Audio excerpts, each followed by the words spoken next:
buenos días a toda la audiencia de UDC TV. En la Universidad de Cartagena abrimos espacios para cuidarte, abrimos espacios para cuidarnos. En el día de hoy trataremos un tema de suma importancia. Para ello, la Universidad de Cartagena y el canal de UDC TV ha invitado a un lujo de panelistas, con los cuales vamos a hablar hoy de un tema que es muy importante, un tema al que todos hemos estado expuestos y que vamos a seguir expuestos durante todo este tiempo, no solamente del COVID, del no COVID también, es la infodemia. Todos pasamos recibiendo informaciones de cuál es el mejor tratamiento para esto, qué debemos hacer con esto, cómo debemos utilizar tal droga, qué tipo de medicina es la que vamos a estar utilizando para esto, si en realidad sirve o no sirve la medicina natural, si sirve o no sirve la medicina alternativa, todos los diferentes tipos de medicina. Todas estas dudas serán resueltas por nuestros panelistas en el día de hoy. Recuerdo a nuestra teleaudiencia que pueden hacer todas las preguntas y todos los comentarios que quieran en las direcciones que aparecen en la pantalla. Difundir información falsa sobre una pandemia es tan grave que la Organización Mundial de la Salud acuñó el término infodemia para referirse a ello. Lo que las audiencias conocen como fake news o noticias falsas se convierte en infodemia cuando los datos o información se relacionan especialmente con la pandemia de la COVID-19. Desde teoría de conspiración hasta la viralización de productos milagrosos que curan pero carecen de piso científico, son una muestra de los múltiples mitos, rumores y mentiras que en los últimos meses las autoridades de salud han entrado a desmentir. Aunque en países como España e Italia se registran movimientos negacionistas de la pandemia, lo cierto es que el virus mantiene a muchos países del mundo aún en cuarentena y con medidas de autoprotección. Para empezar a romper con el ciclo de información falsa, la OMS ofrece en su sitio web una red de información para la pandemia que busca precisamente mitigar el impacto de la información falsa, imprecisa o los mitos que rodean esta pandemia. Igualmente, muchos medios del mundo desarrollaron un protocolo de verificación de datos, mientras que la Organización Panamericana de la Salud elaboró el documento COVID-19, Consejos para informar, guía para periodistas, con herramientas para coberturas responsables. Pese a todas las medidas, la infodemia persiste, pues no solo los medios son propietarios de información o datos. Cada usuario en Internet con un blog, tweet o publicación en redes sociales puede provocar la desinformación. ¿Cómo se dan los procesos de viralización de información falsa sobre la pandemia? ¿Qué estándares de credibilidad en la fuente manejan los usuarios en la red? ¿Qué lupa debemos ponerle a la información que leemos? Hoy, en Espacio de Cuidado, hablaremos sobre la infodemia y responderemos preguntas como ¿cuáles son las fuentes confiables sobre COVID-19? ¿Cómo identificar fuentes falsas? ¿Cómo y quiénes están contrarrestando la infodemia? María del Rosario Osorio, directora del programa de Química Farmacéutica de la Universidad de Cartagena.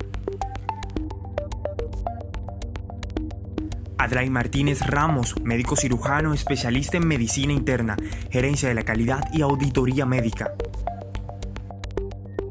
Frederick Díaz Castillo, químico farmacéutico, magíster en química en farmacognosia, jefe de departamento de posgrado, Facultad de Ciencia Farmacéutica de la Universidad de Cartagena. Raúl Puello, filósofo, docente del programa de Filosofía UniCartagena. Damos la bienvenida a nuestros panelistas del día de hoy. Hoy vamos a tratar unos temas de suma importancia. Para eso tenemos en nuestro panel al doctor Raúl Puello, quien nos va a hablar. Doctor Puello, ¿usted qué opina del comportamiento enjambre de toda esta información que estamos recibiendo? Parece que fuésemos como un panal de abejas que nos estuviese atacando permanentemente. Doctor Puello, ¿qué opina usted desde su punto de vista con esto de la reacción enjambre y qué grado de confianza puede darle a uno como paciente o como usuario toda esta cantidad de información que estamos recibiendo en el día a día? Bueno, muchas gracias por la invitación a este valioso espacio de difusión. La noción de enjambre es una metáfora que proviene pues, del reino animal y se traslada, a propósito de análisis filosóficos y sociológicos, a los espacios virtuales, ¿sí? Sobre todo espacios virtuales que se convierten en una condición necesaria de comunicación y acceso a la información en el contexto de la cuarentena como medida política y social en el contexto de la pandemia. Entonces, ¿qué caracteriza al enjambre? Un enjambre digital es aquel que se congrega, pero no se reúne, o no está aglomerado, porque no hay un contacto físico, ¿sí? Y el manejo de la información en la manera como nos congregamos, pues se presta también a una dinámica en la cual pues, yo destacaría los siguientes elementos. Hay volatilidad en la información, ¿sí? Eso quiere decir que hay una velocidad impresionante de temas informativos vinculados con la pandemia, la cuarentena, las juras. Bueno, encontramos además... O sea, doctor, esto es como está utilizándose el término ahora, se viraliza la información. Esa volatilidad está vinculada con la velocidad en que se comparte esa información, se transmite, y entonces allí en el enjambre es muy común en los entornos digitales hablar del término viralizar, ¿sí? Doctora Rosario, usted como química farmacéutica, su experiencia con toda esta información que ha tenido sobre cada día nos viene llegando, ¿qué tanta certeza y qué grado de confianza puede haber en toda esta información, ya desde el punto de vista químico, que usted puede vivir en el día a día de toda esta cantidad de informaciones que nos llegan? Bueno, es difícil generalizar. Es difícil generalizar porque hay información de todo tipo.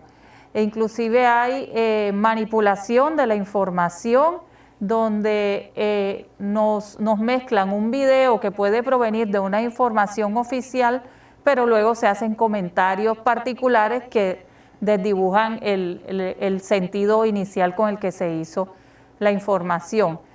Entonces, en estos momentos, la recomendación para todas las personas es que al recibir una información, verifiquen el origen. Normalmente, la persona que hace un video debe identificarse, decir quién es y decir qué profesión tiene y con qué autoridad académica está haciendo ese video. Porque si un video comienza a hablar una persona y no dice quién es, pues no podemos dar fe de darle confianza a la información que nos está dando esa persona. Entonces, hay que verificar. Luego, si es un video donde la persona sí da su nombre y sí se identifica dónde trabaja, busquemos esa información en la red, porque hay personas que también en esta infodemia han suplantado, entonces dicen que son tal persona, pero cuando uno va y busca, realmente la imagen que salió en el video no es de la persona que sí es una autoridad académica en el tema. Entonces hay que verificar que sí es la persona y que sí tiene la autoridad académica y moral para darnos esa información. Muchas gracias, doctora. De tal manera que nuestros queridos televidentes, recuerden que estamos en una época y en un momento histórico de nuestra humanidad donde nos están llegando todo tipo de informaciones y debemos saber a qué le vamos a creer. No todo lo que nos llega es cierto. Hay que tener la suficiente claridad para poder discernir y poder decir esto es lo que vamos a seguir haciendo. Le recordamos a nuestra teleaudiencia que pueden seguir haciendo preguntas, pueden seguir haciendo comentarios sobre nuestro tema de hoy, que es la infodemia. Los dejamos con un video sobre cómo son los consejos para evitar la infodemia. Consejos claves para evitar la infodemia. La excesiva información que nos llega o buscamos sobre el COVID-19 ha impactado nuestras vidas. Aprende a identificar las fuentes. Infórmate de las autoridades de salud regionales o en las páginas de la OPS y la OMS. Verifica si la información proviene de una fuente confiable como medios de comunicación reconocidos o artículos científicos. Desconfía de las páginas que terminen en .blogspot o .net. Escribe el enunciado de la noticia en el buscador y verifica si ha sido publicada por otras fuentes confiables. Determine si la información realmente tiene sentido, aun cuando provenga de una fuente segura y haya sido compartida anteriormente. Ojo con las cadenas de WhatsApp. Si no puede confirmar la fuente de la información, no la comparta. Notifica al remitente si la información que ha recibido es falsa. Ayúdenos a parar esta ola de desinformación.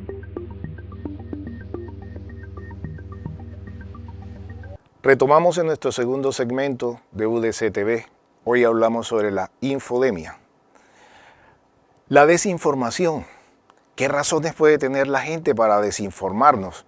Para estar brindando cada día un informe nuevo, para estar haciendo propuestas nuevas. ¿Qué opina usted de esto, doctor Freddy?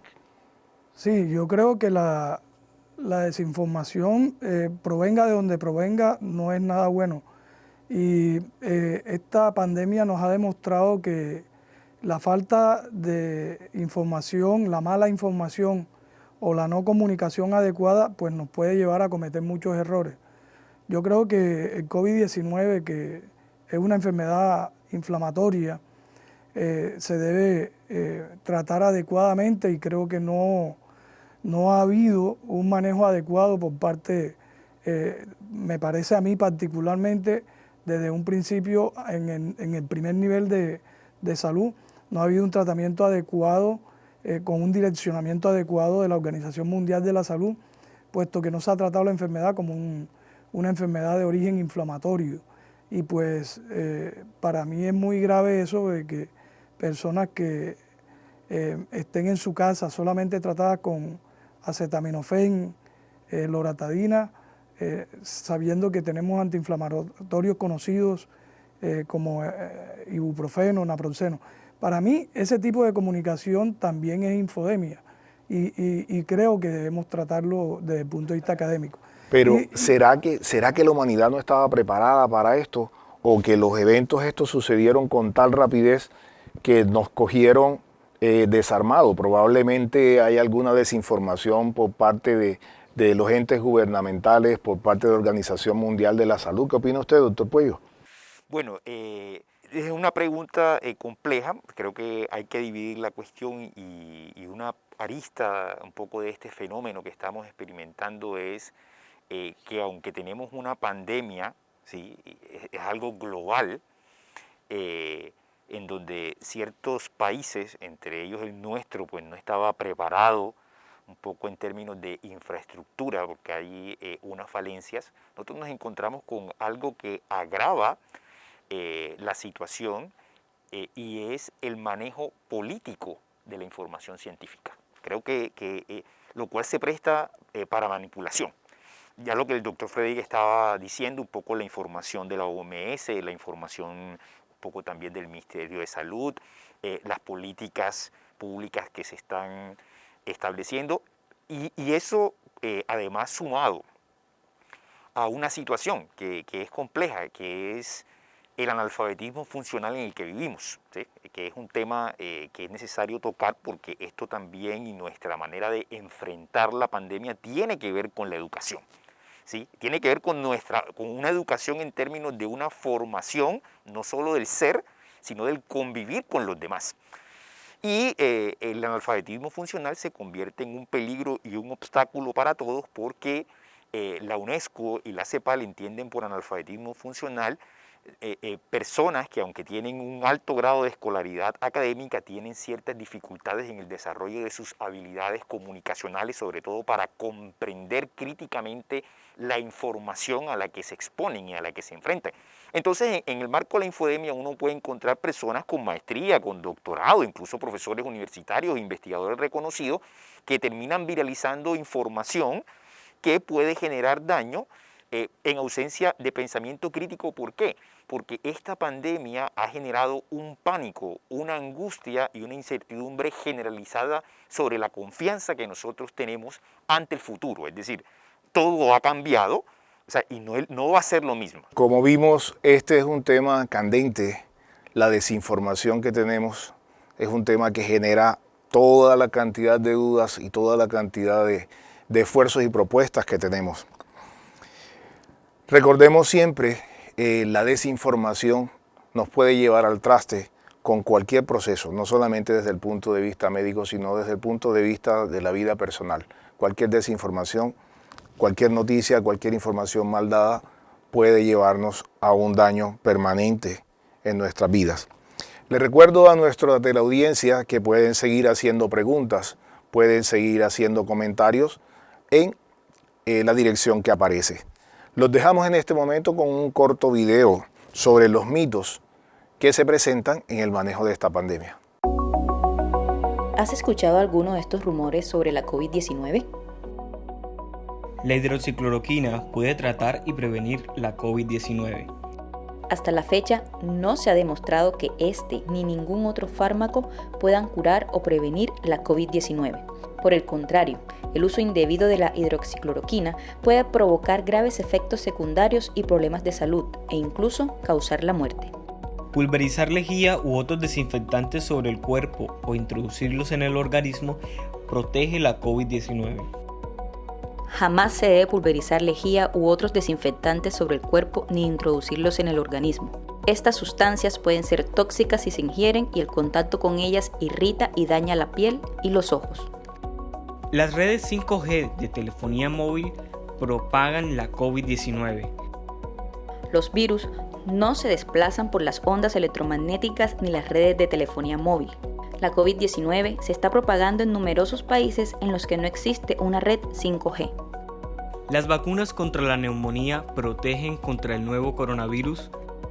Las vacunas contra la neumonía no protegen contra el nuevo coronavirus. El 2019 nCoV es tan nuevo y diferente que es necesario desarrollar una vacuna específica. ¿Comer ajo puede ayudar a prevenir la infección por el nuevo coronavirus?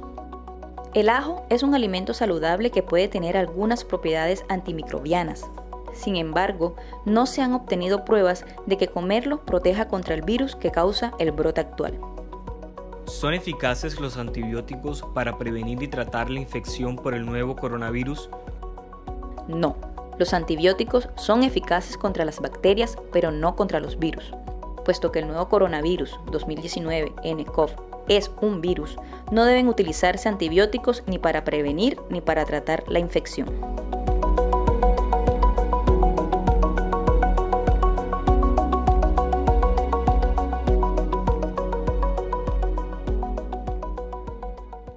Retomamos en nuestra tercera sección sobre tés, infusiones. ¿Qué debemos hacer para manejo del coronavirus? Todos los mitos que se están desarrollando y todos los mitos que se han creado con esto.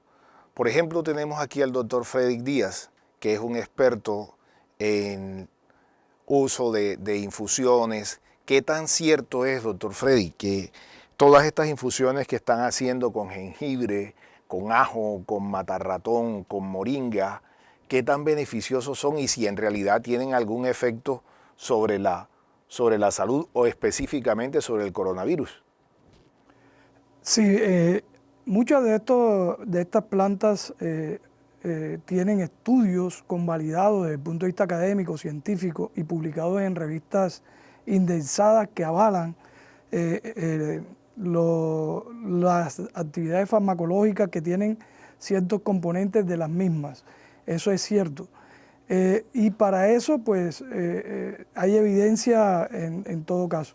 Pero lo que yo quiero resaltar es que cualquier cosa que nosotros usemos de manera inadecuada y en exceso puede producir daño, por mucho beneficio que produzca.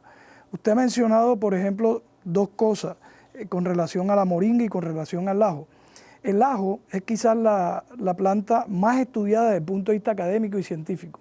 No más hasta ayer haciendo una revisión, por ejemplo, en Science Direct, uno encuentra que el ajo tiene más de 6.127, aproximadamente un poco más, publicaciones en revistas indexadas pareadas, donde muchos de los componentes del ajo tienen diferentes actividades efectivamente farmacológicas. Pero ahí es donde está el meollo de la cosa. Si nosotros abusamos del ajo, podemos también dañar nuestro organismo. Por ejemplo, si una persona, a sabiendas de las fake news que hay, de las falsas noticias, de que comerse 4 o 5 dientes de ajo diario va a prevenirle contra la infección del coronavirus, el ajo tiene demostrada actividad antiviral, pero si él abusa del ajo, lo que se le puede producir es una gastritis profunda que lo puede conllevar a una hemorragia y se va a morir de la hemorragia que le produce el ajo y no de la infección del COVID porque no sabe si la tenía. Entonces yo creo que el uso racional de los productos naturales encaja exactamente lo mismo a como encaja en el uso de los medicamentos alopáticos. Nosotros no podemos abusar de la aspirina, no podemos abusar del acetaminofén, no podemos abusar del ibuprofeno, igual no podemos abusar de los productos naturales por muy buenos que sean y por muy estudiados que estén académica y científicamente.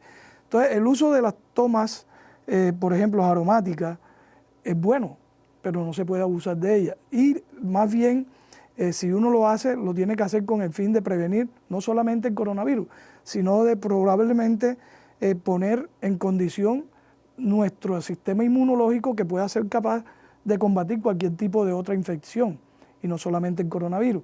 Entonces, como medio preventivo puede funcionar y como medio curativo también tiene sus limitaciones. Doctora Rosario, una de las noticias y una de las inquietudes que hay en este momento es el uso del dióxido de cloro en el manejo del coronavirus.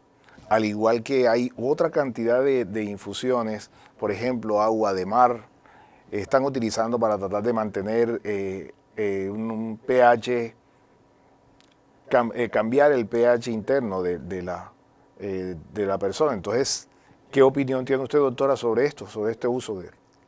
Bueno, el dióxido de cloro es un insumo químico, es un producto químico que existe en el mercado desde hace muchos años.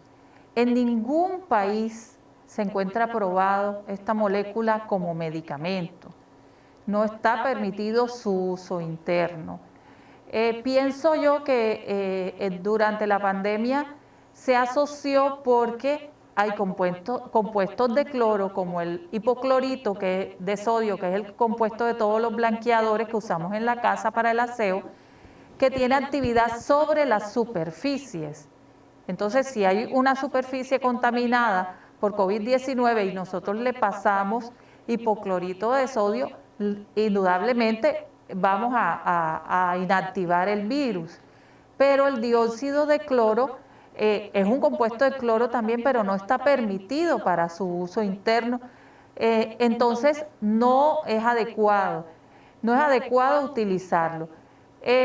Afortunadamente son concentraciones muy diluidas, o sea, es bastante poquita la cantidad de dióxido de cloro, pero estos son unos compuestos que son oxidantes y que pueden producir una enfermedad en nosotros que es la metahemoglobinemia. Entonces no es recomendable usarlo.